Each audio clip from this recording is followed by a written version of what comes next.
Now, there's a receiver who has only one 100-yard receiving game this year. His name is Emmanuel Sanders. Emmanuel Sanders traded to the San Francisco 49ers, MDS, just one day after Coach Kyle Shanahan suggested there's not much urgency this year to upgrade at the position. I interpreted that as you can't come off as desperate if you're trying to be a buyer at the trade deadline. Here we are with a week to go, and maybe sparked by the Mohamed Sanu trade from Atlanta to New England. It's Emmanuel Sanders, a guy we knew was on the trade market. He goes from Denver to San Francisco, and it's Sanders plus a 5 for a third-round pick and a fourth-round pick from San Francisco. And ultimately, the 4 and the 5 maybe not all that far apart because Denver stinks, so it'll be a high 5. The 49ers are good, so it'll be a low 4. So it's really a straight-up 3 almost for Emmanuel Sanders when the Patriots gave up a second-round pick to get Mohamed Sanu. And look, I'm not shocked by this, but my guess is the 49ers, if they were going to make a move, they'd rather have Mohamed Sanu because he knows the Kyle Shanahan offense. He was in the Shanahan offense in Atlanta when Shanahan was there as offensive coordinator.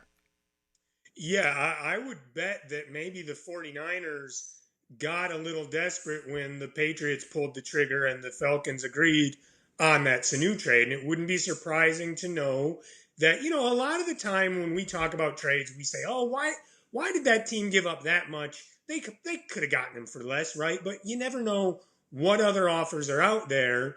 And, it wouldn't be surprising if maybe the 49ers were dragging their feet just a little bit on the Sanu trade and the Falcons just said, best offer we've gotten is a 2. We're ready to do it. Let's take the 2 before, something happens that, the Patriots acquire some other wide receiver like Emmanuel Sanders, and now they're not offering us a 2 anymore. So I found that pretty interesting. And yet, the 49ers and the Patriots, probably the 2 best teams in the league right now anyway, it's very interesting that they're both making moves to try to make themselves better. And we've still got another week to go before this trade deadline. Won't be surprising if we see more of the contenders try to get some good players off more of the teams that aren't going anywhere. Especially because we now know more about the teams that aren't going anywhere.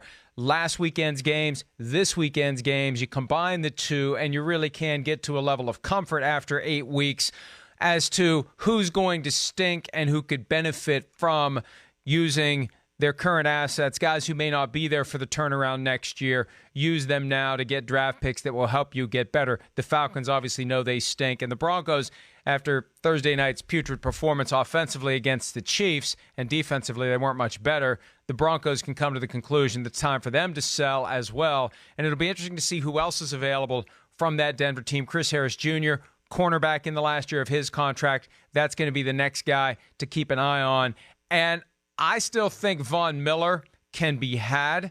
The question is, what will it take? I don't buy it anytime anyone says so-and-so won't be traded. O.J. Howard, Buccaneers tight end, won't be traded. Well, if somebody makes them an offer they can't refuse, O.J. Howard will be traded. If the Broncos get an offer they can't refuse for Von Miller will be traded. Now, you can say generally no, but the end result may be yes. And that's part of the game that you have to play in order to get the best value. Same reason Kyle Shanahan says we're not having that same sense of urgency we've had in the past to get a receiver at the trade deadline. You say that to pay less.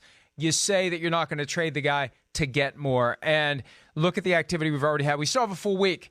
4 o'clock Eastern next Tuesday is when that window closes, and there could be a lot of activity. Although, who knows? Maybe all the trades will be done by then, and there'll be nothing left to do. Yeah, and I really think when a team puts out word like, oh, Von Miller definitely won't be traded, I think what that actually means is if you want Von Miller, call us up with an offer like 2 first-round picks like we've seen Jalen Ramsey, Laramie Tunsil.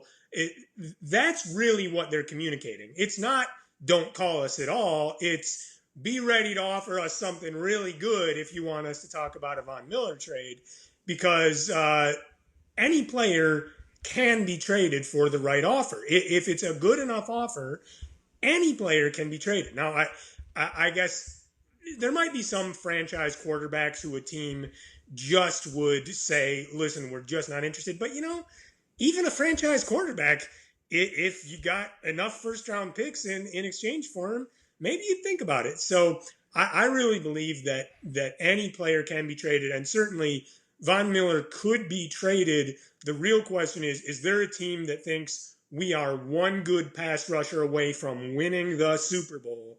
If so, that team might call up with one of those 2 first round picks and more type of offers, and Von Miller could move.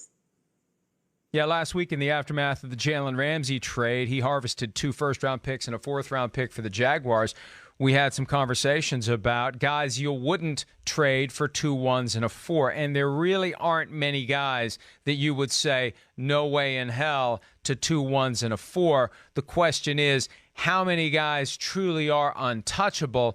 And if a team is willing to put enough on the table, and those draft picks are viewed as so valuable for what they mean. A first-round pick is 5 years at a very relatively low rate in comparison to free agent market value, that it's hard to say no when that opportunity arises. And we'll see if somebody at the top end of the NFL's hierarchy right now decides they want to make a run at a guy like Von Miller or O.J. Howard or other guys that we've been told aren't tradable. And A.J. Green is the guy to watch now at the receiver position, because he was the original receiver that we were watching saying, well, surely the Patriots will make a play for him, and maybe the Packers now will make a play for him. But if Mohamed Sanu is worth a 2nd-round pick, now I don't know how healthy A.J. Green is, but I think if Sanu is worth a 2, a healthy A.J. Green's worth at least a 1st-round pick. And maybe the Patriots tried to get A.J. Green for a 1st-round pick, but the Bengals looked at it and said, well, it's a low 1st-round pick, so we're not interested. Yeah, and the A.J. Green situation is a little different because he's in his last year of his contract. Sanu has 1 more year. So teams, if you're going to trade for A.J. Green, I think you're either saying to yourself, we already know we're going to franchise him, or you've talked to him and you've gotten, if not a new deal worked out, you and him and his agent at least have a pretty good understanding of what it'll take to get a deal done. But yeah, I would agree. I mean, A.J. Green once he gets healthy, is clearly a better wide receiver than Mohamed Sanu, better than Emmanuel Sanders. So it's going to take something pretty good to get him. But again, the Bengals, of course, if someone offers them a 1st-round pick for A.J. Green, I think they have to do it. I think part of the problem here is it's hard to get to the point where you're comfortable trading for A.J. Green and signing A.J. Green because he hasn't played this year. He had that injury early in training camp. No one's seen him on a field. I think recently both the Bengals and Green have been going easy on putting him back on the field because the Bengals want to be able to get trade value.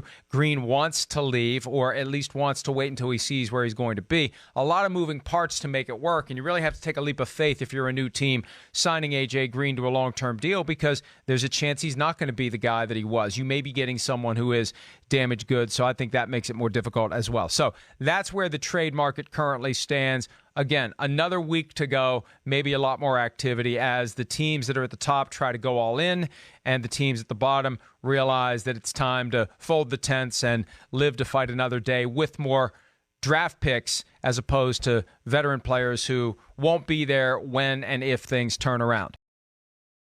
Hi, I'm Mike Tirico, and thanks for watching. Make sure to hit subscribe for the latest news and highlights from NBC Sports.